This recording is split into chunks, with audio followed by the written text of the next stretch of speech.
Quand je l'ai rencontré la première fois, justement, c'était à la fin de l'été, fin d'août, début septembre, au début de la saison de chasse, où j'avais été reçu chez lui à sa résidence d'été qu'on appelait la mairie, à l'île aux Oies.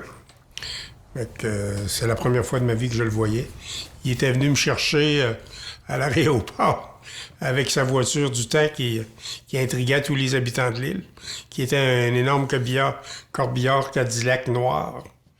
Il y avait un banc d'avant pour le chauffeur puis un passager. Puis Jean-Paul avait une chaise de parterre installée en arrière dans laquelle il s'assoyait. Puis ça brassait pas mal à Montmagny dans ce temps-là. On essayait de remettre la ville sur des rails économiques. Puis il était intéressé à ce qu'on ait un dialogue ensemble.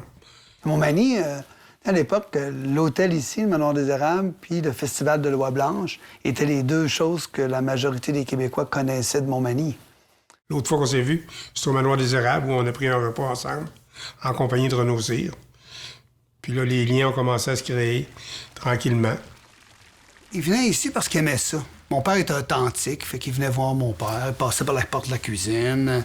Tu sais, ce qui est bien quand tu voyages ou que tu t'appropries des lieux, c'est que aussi que tu as cette impression-là d'être chez toi ou d'être chez des amis. À partir du moment où il a commencé à résider ici, jusqu'à temps qu'il parte, durant, je dirais, les 60 quelques semaines, on mangeait ensemble au moins 3 à 4 fois par semaine, les deux familles. Là, quand c'était pas ici, c'était chez moi ou dans un restaurant de la ville.